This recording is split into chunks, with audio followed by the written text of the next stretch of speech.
श्री शिवाय नमस्तुभ्यम दोस्तों, मेरे चैनल में आप सभी का स्वागत है। महादेव की कृपा से आप सभी स्वस्थ होंगे, ये मैं कामना करती हूँ।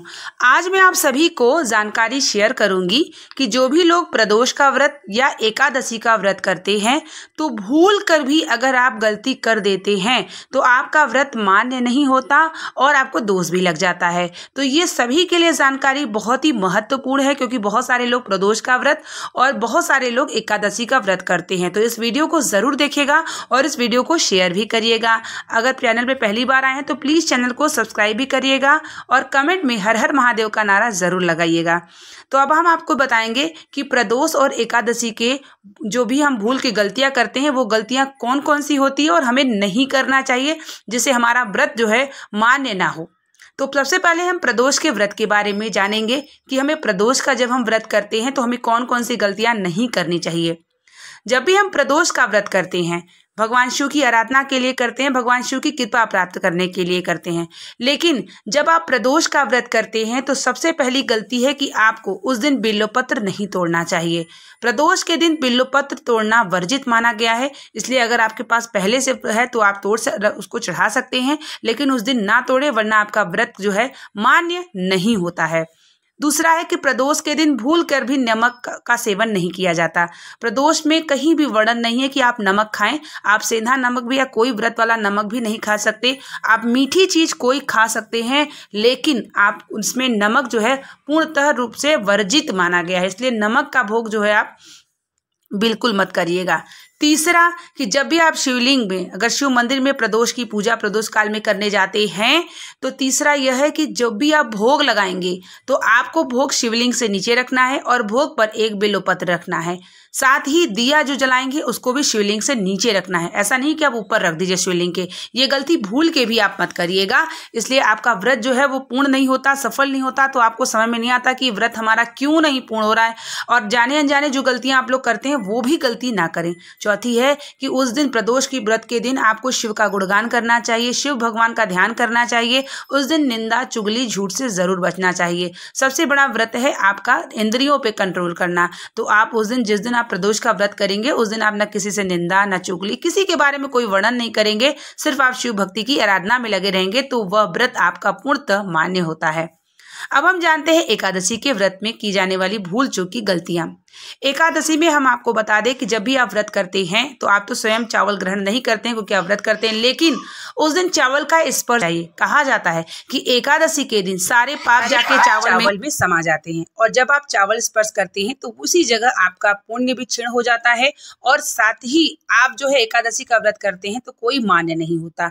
तो ना तो भोग लगता है और ना ही भगवान को चढ़ाया जाता है और ना ही आप उसको स्पर्श करें। यह कार्य आप जरूर करिएगा।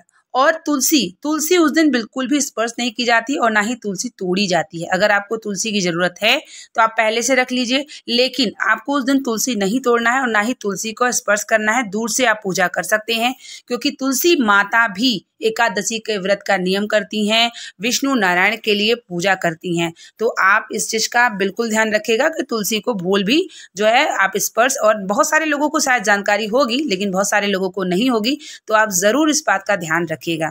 तीसरा है कि जब भी आप एकादशी का व्रत करते हैं तो आपके घर में लहसुन प्याज बिल्कुल नहीं बनना चाहिए। चाहे आपके घर में कोई भी परिवार सदस्य है, उस दिन आप सात्विक भोजन ही कराइए, क्योंकि अगर आप लहसुन प्याज छूते हैं या आप चावल स्पर्श करते हैं तो इसका क्या होगा कि आपके व्रत में कहीं ना कहीं खंडित होगी और अमान्य होगा। तो इस दिन आप कोशिश करिएगा कि लहसुन प्याज का त्याग भी ना करिएगा। और दशमी की रात्रि से हमें जो है चावल का त्याग कर देना चाहिए, और एकादशी द्वादशी लगने के बाद ही हमें चावल को ग्रहण और स्पर्श करना चाहिए। ये बहुत ही महत्वपूर्ण जानकारी है। एकादशी के दिन की जाने वाली जो गलतियां होती हैं जो हमें नहीं करना चाहिए। साथ ही एकादशी के दिन भी हमें नारायण का और माता लक्ष्मी का ध्यान करना चाहिए। इस दिन भी हमें चुगली, निंदा और किसी के बारे में भी कोई वर्णन आपको नहीं सुनना चाहिए। इस दिन भगवान नारायण के ध्यान में लगे रहना चाहिए, जिससे आपका व्रत जो है पूर्ण रूप से मान्य हो। इस दिन आप सीधा नमक का सेवन कर सकते हैं। इस दिन अन्न का त्याग करते हैं तो ज्यादा श्रेष्ठ है। कहा जाता है एकादशी के दिन एक भी अन्न ग्रहण नहीं करना चाहिए। आप फल ग्रहण कर सकते हैं, आप जल ग्रहण कर सकते हैं, लेकिन इस दिन एकादशी के दिन अन्न ग्रहण को अमान्य माना गया है। तो एकादशी का अगर व्रत करते हैं तो भूलवश भी एक समय भी अगर आप भोजन करते हो तो वो मत करिएगा, क्योंकि वह आपके व्रत को पूर्ण जो है नहीं करेगा। अगली गलती है कि जब भी हम नारायण की पूजा करेंगे या भोग लगाएंगे तो बिना तुलसी के भोग बिल्कुल मत लगाइएगा, क्योंकि बिना तुलसी के नारायण भोग जो है प्राप्त नहीं करते हैं। तो इसलिए जब भी आप भोग लगाइएगा तो तुलसी जरूर डाल के करिएगा।